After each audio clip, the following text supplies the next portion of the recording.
with authority. Welcome back to the dance that never ends. Larry Beal, Casey Pratt, along with A's president and part owner, Dave Kaval. Dave, thanks for joining us once again. You know, we're kind of ending the summertime, heading into Labor Day weekend. It's a little bit of a sleepy period before people really get ramped up into September. And so about 6 weeks have gone by since the Oakland City Council voted yes on their own term sheet. Since then, there have been talks going back and forth. The mayor of Oakland, Libby Schaaf, came out very positively, indicating that in her mind that you guys were very close. You met with the media during the Giants series, indicating maybe not that close. So where are we today with the Howard Terminal project and the A's? Well, we've been focused really exclusively on the environmental reviews and some of the planning approvals. There's actually a meeting next Wednesday on the 8th of the Planning Commission to review some of our submittals of the design guidelines.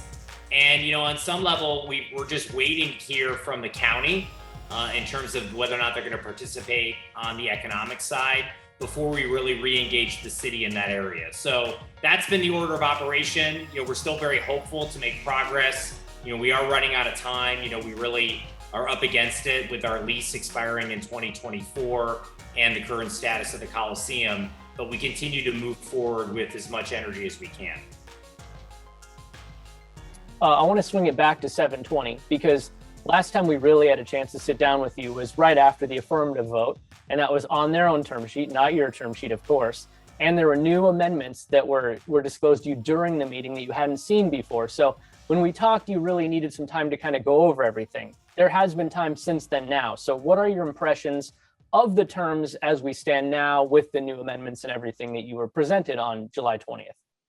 Well, the parties remain significantly apart on critical items, including infrastructure, community benefits, and really most importantly, whether or not the county participates or not, because that's kind of a threshold item. If the county doesn't participate, really the city proposal that they passed or voted yes on, it kind of crumbles. And, you know, we had another way to fund it without the county, but we're not sure if the county's going to participate. We're not even sure if they're going to actually take a vote in September, and we're waiting to see how that materializes.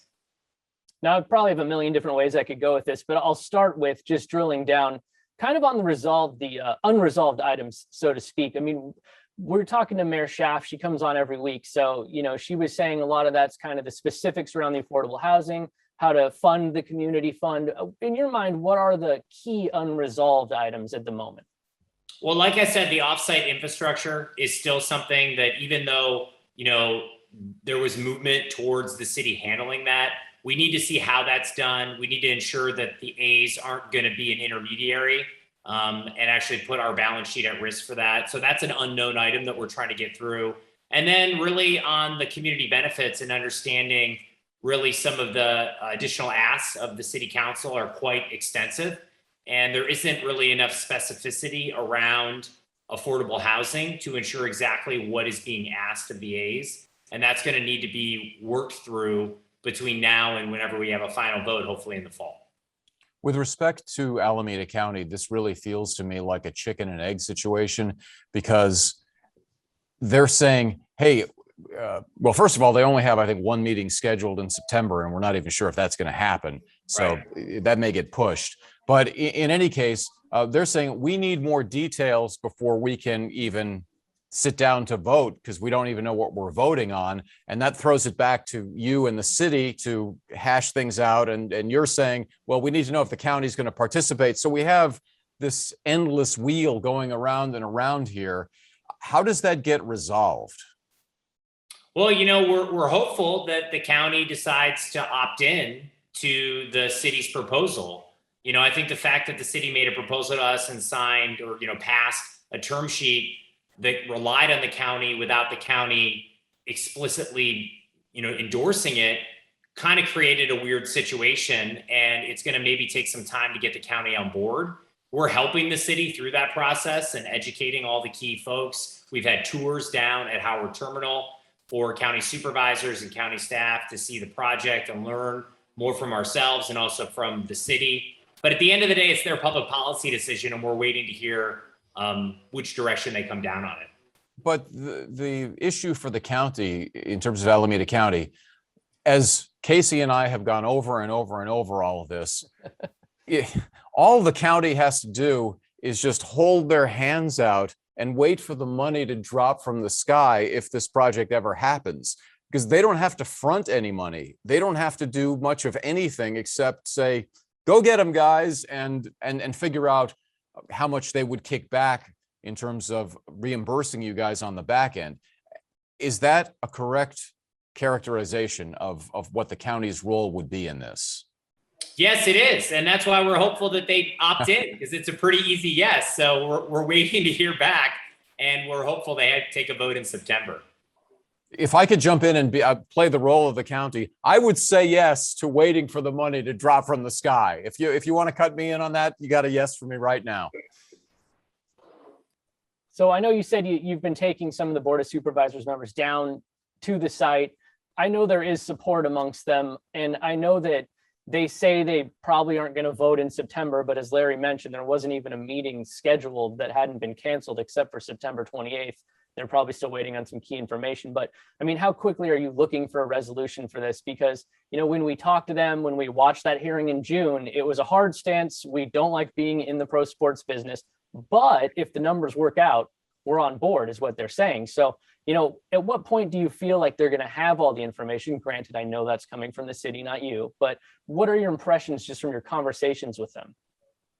You know, I think the reality is that the city and the county have kind of a tortured history together. And, you know, we see that as a tenant at the Coliseum. And I think a lot of this is just making sure the two entities have mutual trust and can find a working relationship. You know, we've tried to bridge that in a positive way as the A's, and we'll continue to try to do that to ensure that the two sides can enter into an agreement on this as soon as possible. You know, I mean, we really need to get it squared away, because if they fall out of the deal, I don't see how we bridge the gap financially based on what I know now. Yeah, and one thing that, you know, I know is being worked on right now is the draft environmental impact report. Obviously, all the applications and submittals you guys are doing right now. There is stuff happening behind the scenes. Don't completely freak out, people. But, you know, when you look at all that, how long do you think it's going to take really to get to the end of the EIR process? Because that could give the county a tiny bit of wiggle room. And is there anything in your mind right now that could potentially hold that up that you've seen so far? Well, basically the way it works is like they actually have a date. I think it's the 29th of October that they're supposed to release the final EIR. So the city has given us that date. We're hopeful that that date occurs, that there's no delays, and we can actually get that in the public sphere to review and get voted on. You know, we want to vote on that. We want to vote on the development agreement, and we want to vote on our planned development permit, which we've submitted. And all of that should be able to happen before the end of the year, as long as we don't let the process become the product and focus on getting the results and getting this project approved. So I want to come back to one of the lines that you mentioned here, where you said we remain significantly apart. And we talk about community benefits, affordable housing. But what I would like to do is to try to put a real number on what separates the two sides. Is it still the $352 million that was initially tied to the offsite IFD infrastructure development? Is it $352 million, or is it some other number that we're not aware of at this point in terms of the monetary gap? Yeah, that's really the gap. You know, we need to understand how the city plans on paying for that, because we have not seen a plan. We've asked, you know, for details on that, both in terms of if there's any state money, county money, like we're talking about right now, or other sources of bonding that the city is going to do for that, and how it affects the A's. Are we going to have to participate in any of that and actually be putting up some of that money?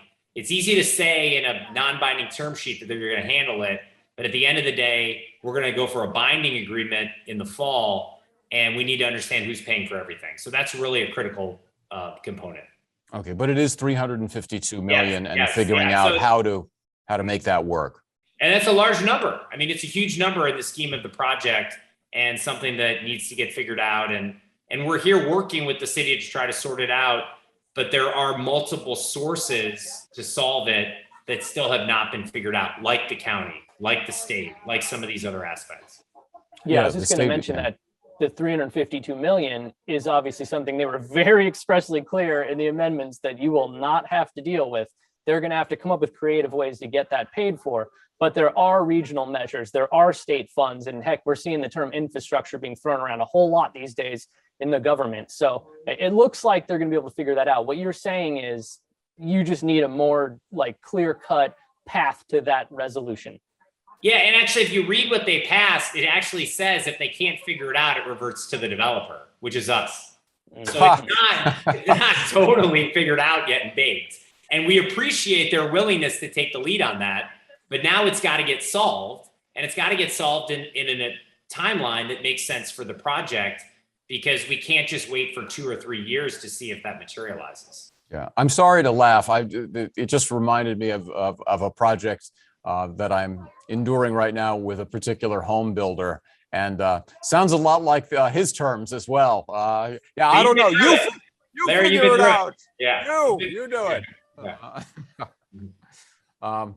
So, Casey, at one point we had talked about the state jumping in here. Do we know any more about that? Because I know you've been doing the deep dive on that. Well, according to reports, there's over 200 million in state funds. There's like $1 billion regional measure that's already passed. There's the potential for a lot of other things that could happen that could offset that 352 million without the A's having to do anything. But like I said, what Dave is saying is that he just wants to see it spelled out. Now, I guess my question would be, if that does get spelled out, again, how significant of a gap then do you have on the unresolved items like the affordable housing? I remember hearing about a condo tax situation, a condo transfer tax. And transportation. There's 3 additional like fees on the project that are still problematic, and we're still working with the city on that to see if there could be other sources of money. Because my concern with all those 3 is that if the project is burdened with that, it means that none of the residential is going to be built. So it's easy to say, oh, we're going to have 35% affordable housing. Well, it's going to be 35% is zero because none is going to get built. And so that doesn't solve anyone's problems. And that means that none of the tax increment flows, and it means the project will be a failure. And so we have to find a way to create a win-win for the city and for the A's, and to enable the project to actually occur. And that's something that we're working very hard with the city on. And we have obviously weekly meetings to try to sort that out.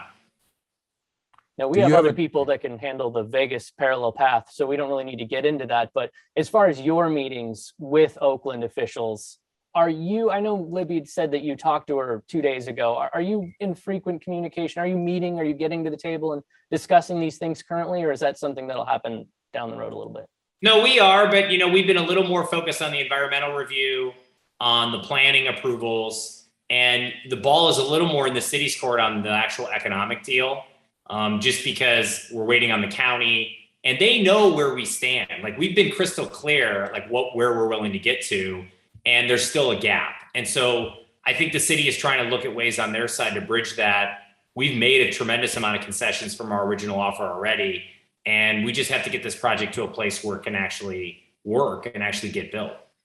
Do you have a giant whiteboard in your office with a list of items that are unresolved, starting with the 352 million at the top? And if so, how many items do you have on your list? I think there is a board like that. It's funny you mentioned that. And there are 4 or 5 really material items that are still, together comprise hundreds of millions of dollars that, kind of don't make the project work. And we're working through each one of those things and trying to be creative and attack it. But by the same token, we have to we can't talk about it forever. We need to get to a point where hopefully by the end of the year, the parties can agree to something that both parties agree to put to a vote. If we have another vote that we don't agree with, that's not going to really mean anything. We wouldn't sign on to it. Can you take a picture of that whiteboard and text it to me, please? Well, it's my lawyers won't let me do that. Sorry.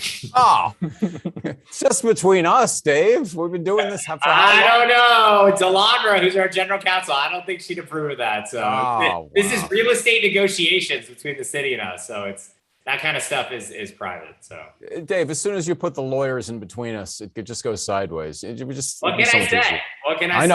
I know. I get it. I'm going to jump in. So something you mentioned earlier, I had on my list. I have a long list. Speaking of lists, I don't have a whiteboard. I just have a piece of paper. But you'd mentioned the design review committee meeting. That is next week. So that is something that is indeed happening. Is there something that would be a positive outcome for you in that meeting? What are you expecting out of that meeting? Well, I mean, we're hopeful that the planning commission sees the project as a positive. There's always the chance that they would, look at it and have issues with us building at the waterfront. It's another entity that has to approve the project. We've spent a great deal of time with Pete Volman in the planning department, with Bjarke Ingels Group, with Field Operation, who's our landscape architect, to come up with a really robust plan for Howard Terminal. And this is a way for people to give input, but hopefully do it in a constructive way to get to a final approval. I was going to ask, we've talked a lot and we haven't really mentioned this since the earlier announcements of Howard Terminal, but is the gondola still a thing? Yeah, so the gondola is going to get approved, knock on wood, in the environmental clearance. So that means we will have the ability to build that if we want to. And, hopefully it does get approved and it doesn't get, cut out of the final approval. But I think it is a very innovative and exciting way to connect the waterfront to downtown. There's actually a lot of federal money for projects like this that deal with issues where like highways have bisected cities. And so I think there's a lot of innovative ways, both with private financing and public financing, maybe federally, to get it built and added to the skyline in Oakland. Well, we've been counting on that gondola ride for a couple of years now. So even if you don't build anything else, an early ride. You're going to get an early ride. Even if you don't build the first ride in Libby, but you guys might be on the second gondola. Well, that's fine. I think that's fair enough. Yeah, even if you don't build the stadium, please build the gondola. It'll be an attraction. It'll be like the cable car in San Francisco. It would be awesome, actually. Let me try to come at this from a different angle here. If we apply football terms to this, sometimes people will say, we're on the 1 yard line. Or what yard line do you think you're at with respect to actually getting this thing closed? Are you at the 50-yard line? Are you back at your own 20? Are you, 20 yards away from the touchdown? Where would you think you would be? I think we're definitely out of field goal range. And I think we need to score a touchdown here to win the game. So there's still a ways to go. We basically have till the end of the year to try to sort it out. So, we have some, history of scoring some touchdowns and having some success. And we're hopeful that we can get there. But we really are at crunch time. All right. So I'm going to say, I don't know how good your kicker is, but your 35, 40-yard line somewhere, that's the edge of field goal range. Is that somewhere in there? Somewhere in there. Yeah. Okay. All right. I'm going to zoom out real quick because it's easy to get lost in all the details, and there's millions of details in this project. Just read the draft EIR. It's insane. But, if you look at this, about 3 years ago, Howard Terminal was announced as the preferred site. You have an office in Jack London Square looking at that beautiful waterfront every single day. So you have a site, you have a draft EIR, you have a ton of progress that's been made. Why does it feel like there isn't momentum at the moment? Well, I mean, there's been a lot of things over the last year and a half that have been challenging. We're facing a global pandemic. There's been a lot of challenges to the real estate environment. There's a lot of unknowns with commercial real estate, with people going back to the office. And, we have a lot of organized, funded opposition, especially from the maritime community against this project and from a lot of the polluters that really don't want the project to happen. And so we're doing everything we can to deal with those opponents and project a positive storyline and narrative and get people excited about the project. But a lot of times these things are all about momentum. And I think we did lose momentum with the pandemic, and we're trying to pick that up now as things kind of reemerge. All right. Also, summertime, everybody going on vacation kind of slows things down as well. Yeah. I don't know if Casey, if you have any other hard-hitting questions. If not, Dave, I have a personal question if you can indulge me. All right. Yes, anything you want. Yes. All right. I don't know if it's the angle of your Zoom camera or what. You appear to be getting thinner. Well, I am training for this marathon in San Francisco, so that's going to be in September. And so my wife and I are going to run in that. So that should be, we'll see how I do. So that should be pretty exciting. Well, it sort of parallels this project because it's like a marathon. It's like a marathon. What mile are you at, Dave? Yeah, yeah, exactly. I don't know. First we did this football analogy. Now we're doing marathon analogies. Hopefully I'm halfway through. We're sports guys. We're not politics guys. We got to stick with sports. No, I like the we don't sports even know what analogies. we're I'm a sports guy about. too. I like it. All right. I'm glad to hear that you're running running the marathon because your face just looks more angular. And so well, I'm like, I've been running a lot. You know, been running all through the pandemic, and it's been great. And I used to just swim, but my pool where I swam at Stanford got closed. So then I moved over to the running, and it's been great. So it's been really fun. All right. Be careful of your knees and No, stretch. you got to be careful. I just got a new pair of really awesome Nike shoes, Phantom 2s. They're very good. So. All right. Excellent. Thank you, guys. Casey, you got anything else? I'm just going to make one statement to you, Dave. Running in the Vegas heat, no bueno. You got to stay in the Bay, man. Hey, that's a statement. It was a statement. I heard it. So. Yeah. 115 degrees. I don't want to see you after that run, Dave. I'm afraid what you might look like after that. Yeah. Well, everyone's just trying to stay healthy. So. All right. Thanks so much for your time. All right. Take care. Have a great weekend. With authority.